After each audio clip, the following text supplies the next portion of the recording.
ফুল episode দেখতে চাইলে এখনই চ্যানেলটিকে সাবস্ক্রাইব করুন। ধারাবাহিকের আসন্ন পর্বে দেখা যাবে অনির্বাণ কান্নাজড়িত কণ্ঠে রায়কে বলছে, আমি তোমাকে ফিরিয়ে নিয়ে যেতে চাই। এরপর স্রোত যখন রায়কে তাদের বাড়ি নিয়ে যাচ্ছে, তখন অনির্বাণ ভেঙে পড়ে কাঁদতে শুরু করে। সে রায়কে এসে অনুরোধ করে, তুমি কোথাও যাবে না, আমার সঙ্গে চলো। কিন্তু রায় তাকে সাফ জানিয়ে দেয়, এতদিন আমি তোমার সিদ্ধান্তে চলেছি, এবার থেকে আমি আমার নিজের সিদ্ধান্তেই চলবো, তোমারটা নয়। ডিভোর্স পেপার জমা আছে, সই করে দিও। আমরা আলাদা থাকবো, আর কোনো যোগাযোগের চেষ্টা করবে না। এই কথা শুনে অনির্বাণ ভেঙে পড়ে কান্নায়। বন্ধুরা, এই ছিল ধারাবাহিকের আগামী পর্বের আপডেট। নেক্সট আপডেট পেতে চ্যানেলটিকে সাবস্ক্রাইব করতে ভুলবেন না। ফুল এপিসোড দেখতে চাইলে এখনই চ্যানেলটিকে সাবস্ক্রাইব করুন।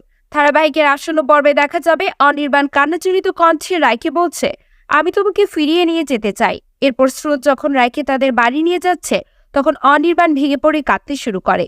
সে রায়কে এসে অনুরোধ করে, তুমি কোথাও যাবে না, আমার সঙ্গে চলো। কিন্তু রায় তাকে সাফ জানিয়ে দেয়, এতদিন আমি তোমার সিদ্ধান্তে চলেছি, এবার থেকে আমি আমার নিজের সিদ্ধান্তেই চলবো, তোমারটা নয়। ডিভোর্স পেপার জমা আছে, সই করে দিও।